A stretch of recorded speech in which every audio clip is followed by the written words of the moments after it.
ustedes. No eres más que un espectador asombrado.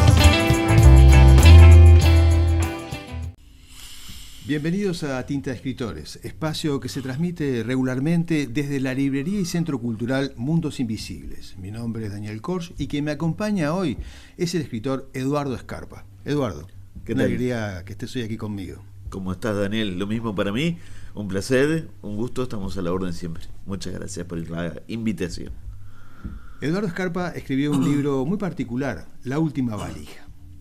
La Última Valija refiere a lo que sucedió en los últimos 38 años más o menos de vida laboral del autor, recorriendo el país en 18 relatos que nos cuenta justamente eso, ¿no? Cómo transcurrió el tiempo tan rápido, teniendo como base la tecnología que hoy con la que hoy nos relacionamos. Hago hincapié en esto porque Eduardo Scarpa trabajaba para una empresa comercial donde, su trabajo era recorrer el país.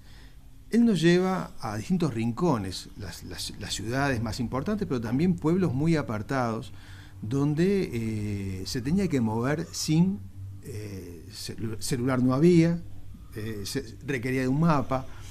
No tenía GPS y esas historias van naciendo de su mundo creativo, porque en realidad son todo lo que cuenta en La Última Valija ocurrió.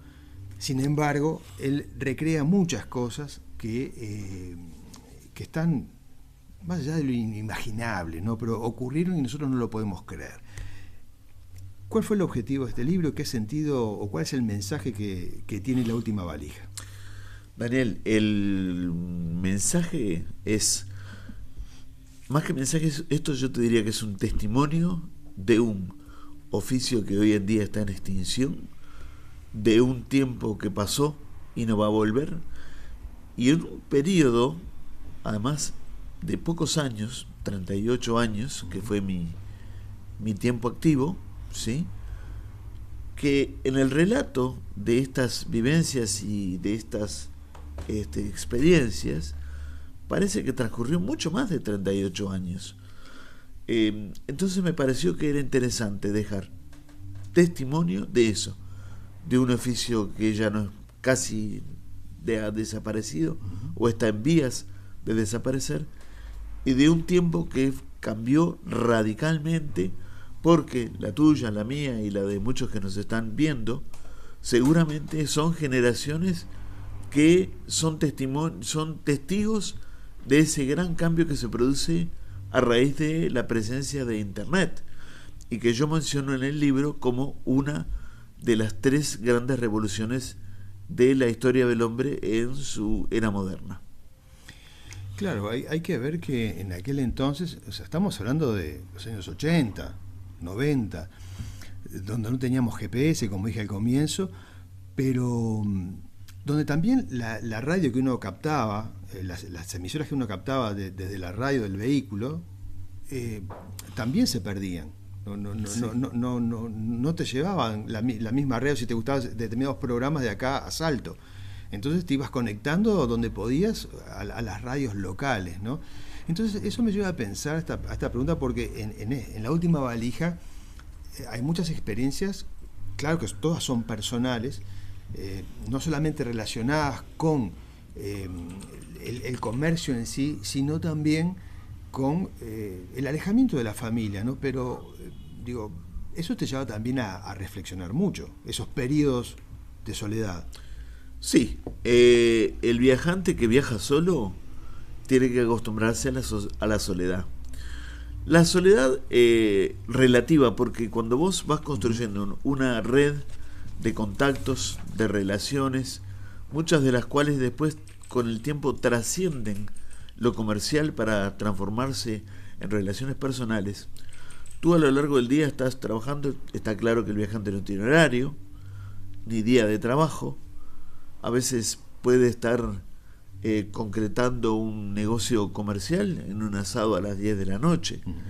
Entonces, ahí es donde se desdibujan un poco las fronteras entre lo estrictamente profesional y lo relacional, cuando vos ya entras al plano personal.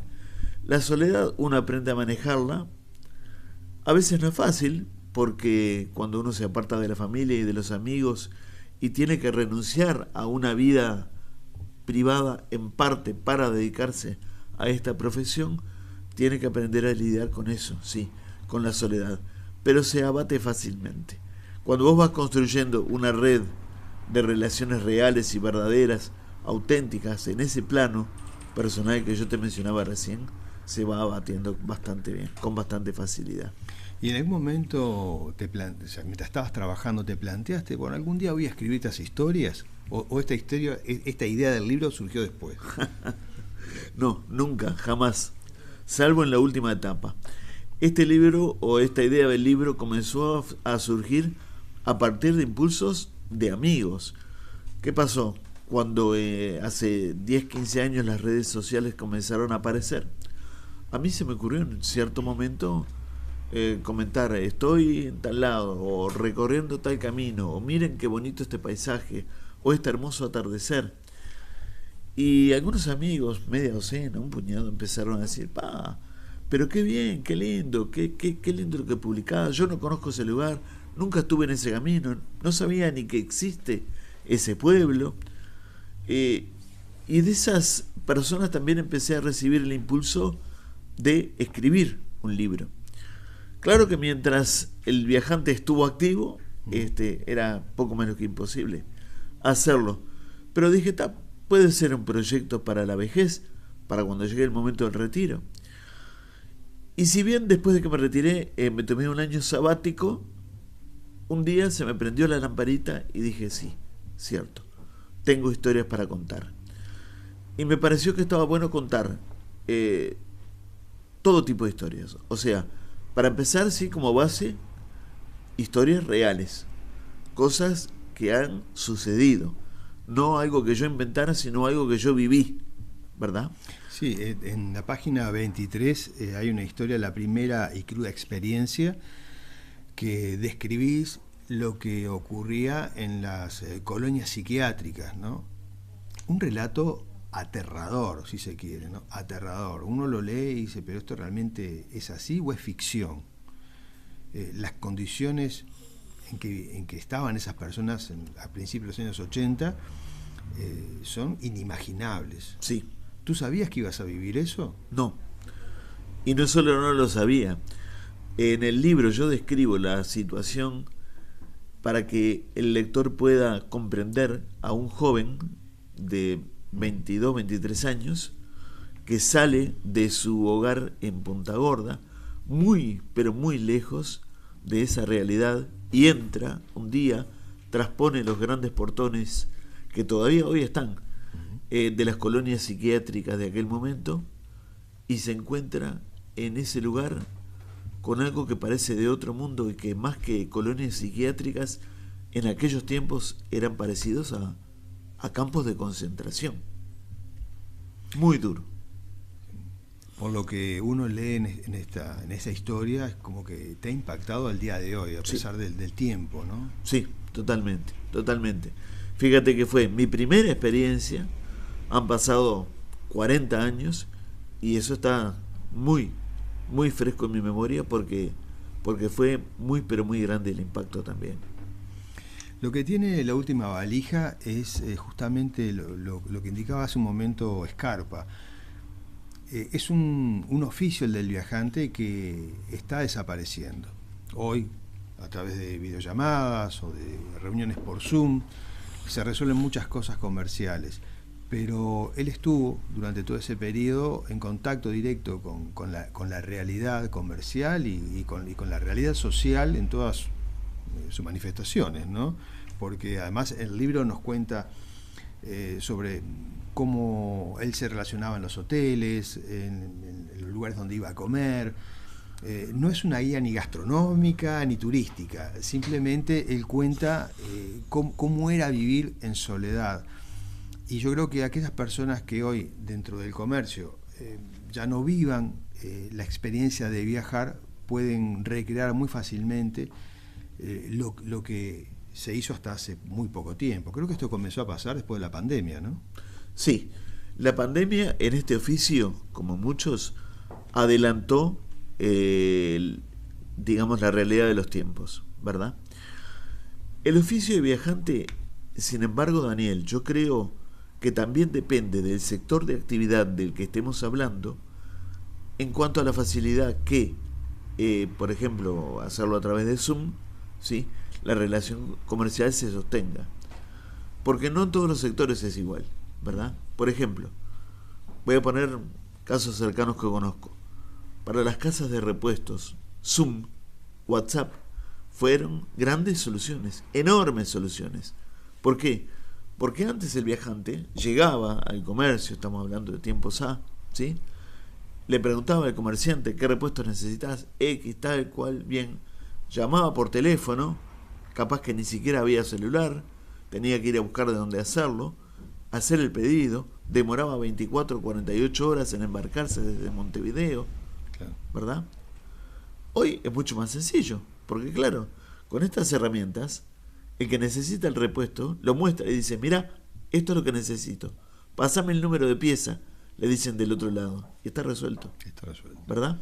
Ahora, con otros oficios, como, por ejemplo, los que requieren la mayoría de los campos, los oficios relacionados al campo, fertilizantes, donde se necesita analizar el suelo, por ejemplo, o ver determinadas condiciones del campo, por ejemplo, esos no. Requieren muchas veces del ingeniero agrónomo o del veterinario si se trata de animales que están relacionados a la empresa que visita a un cliente.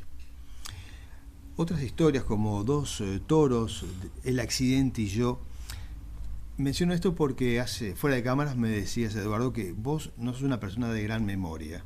No. Sin embargo, no solamente en este cuento, en este relato que menciono, sino que en los otros, 17, porque son 18, hay una gran recreación de los lugares, de las carreteras, de la ciudad, en este punto preciso de cómo se forma el pueblo celeste. Contanos brevemente cómo es esto. Vamos a empezar por explicar que Pueblo Celeste está en una confluencia de 3 pueblos en el corazón del departamento de Salto, allá por el norte, ¿sí? A unos 80 kilómetros de Salto y unos 120, 140 de Artigas capital, ¿sí? Allí confluyen, como decía, 3 pueblos: Rincón de Valentín, Pueblo Biasini y Pueblo Celeste. Lo curioso de esa historia es cómo nace Pueblo Celeste. Bueno, para saberlo, nos tenemos que retrotraer a la época de los grandes caudillos rurales, blancos y colorados. No existía el Frente Amplio, por supuesto, por aquel tiempo. ¿Y qué sucedía en Pueblo Biasini? Que en un departamento mayormente colorado, como fue generalmente Salto, había un caudillismo muy fuerte allí en ese pueblo, en Biasini. Entonces, ¿qué pasó? Los pocos blancos que había en el pueblo se sentían avasallados y decían, wow, acá no tenemos lugar. Y un día dijeron, bien, ¿nos echan del pueblo? Bien, nos vamos.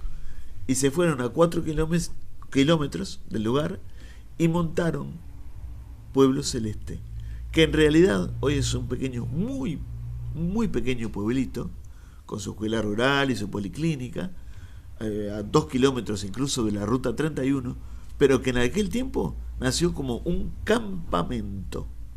Fíjate qué curiosidad. Y para mayor curiosidad y para compensar a Pueblo Celeste por su historia, el destino quiso que de los pueblos al norte del Río Negro, Pueblo Celeste fuera el primero en recibir la obra de Mevir. Por eso te digo, todas las historias son muy ricas, así como lo plantea Eduardo, que dice que tiene poca memoria, pero todas las historias son muy ricas en detalles, muy dinámica su lectura. No hemos mencionado que hablamos de cosas trágicas, pero el libro tiene mucho humor, mucha ironía también y mucha reflexión. La última valija, ¿hacia dónde nos conduce? Nos conduce hacia las relaciones humanas, el alejamiento de la familia, los cambios laborales, la gran transformación que ha tenido nuestro Uruguay. ¿Cierra un ciclo la última valija para ti? La última valija en sí lo cerró cuando decidí mi retiro de la actividad. Ese ciclo sí lo cerró. Pero abre otros, porque cuando uno se retira, Daniel, tiene que saber encontrar sus espacios y proyectarse de otra manera el futuro. Yo por lo menos no me imaginé sentado en mi casa en el sillón haciendo zapping. Uno construye nuevos proyectos. Aunque la edad ataque y la cédula no miente, uno construye nuevos proyectos. Y la segunda valija contiene eso, nuevos proyectos de vida. Bueno, genial. Eso me parece fantástico, pero no adelantemos más nada. Eduardo, gracias por visitarnos en Tinta de Escritores y en la librería Mundos Invisibles. Gracias a ti por la invitación, muy amable. Amigos, nos encontramos en otro encuentro con otro escritor, en otro momento, en Tinta de Escritores. Gracias.